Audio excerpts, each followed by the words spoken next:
Hello, my name is Steve. I'm here today to tell you how erythritol caused me to suffer cardiac events.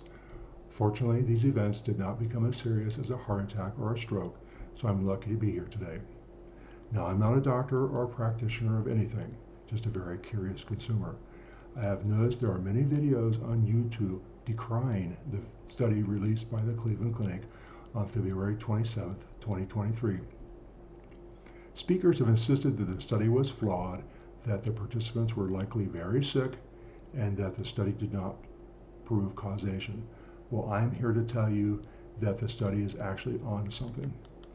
In September 2021, I was excited because I found a new energy drink that had zero added sugar. The second ingredient after water was erythritol.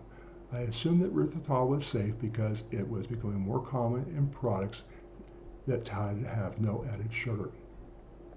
I consumed erythritol every day from fall of 2021 through February 27, 2023, 30 grams or more per day, I imagine. This new drink quickly became my daily habit. I loved it so much that I bought many cases when it was on sale. There wasn't a day that I didn't enjoy it. I even took it on travels in case it was unavailable where I was going. I was a dream customer of a company promoting a new product, right? But then the trouble started. The first cardio event occurred just before Thanksgiving, 2021. I was at work and I thought I was having a panic attack, but it became worse than a panic attack. I became quite dizzy, I could not stand up anymore, my head throbbed, and my forehead sweated profusely. After trying to fight it for a while, I had to go sit down in a quiet place and rest for a long time. I breathed slowly and sipped water until I felt better, thankfully. I had never experienced anything like that in my life before. The second time it hit me was in January 2022. I took notice of the oncoming symptoms: indigestion, which I could not burp up, dizziness, and the lack of ability to focus on my work. Within a few minutes, the throbbing in my head had become intense and sweat poured down my forehead. This time I thought to myself, if I were to have a stroke, this is what it would feel like.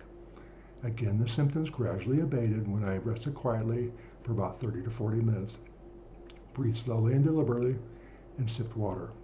Both of these first two events and several subsequent ones were witnessed by coworkers. I had these cardiac events regularly through the rest of 2022 and into 2023.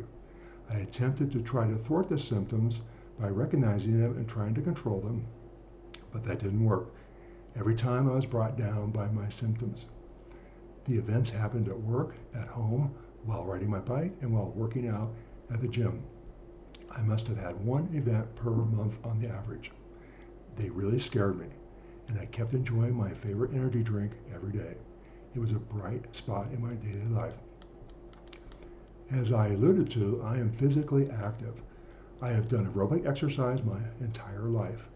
I have had 2 consecutive calcium heart scans with a risk factor of 0, so I am not the ailing patient who is described in so many YouTube videos.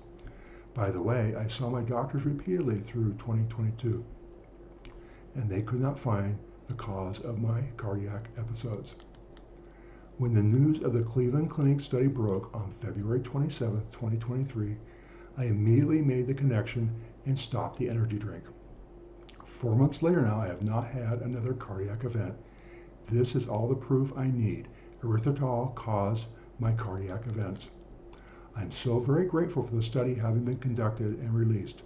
Otherwise, I would have never made the connection between erythritol and my cardiac events. I feel lucky to be alive. So this is a word of caution to the experts who have dissed the report. There is something to this. I am meant to get the word out that erythritol was hazardous to my health.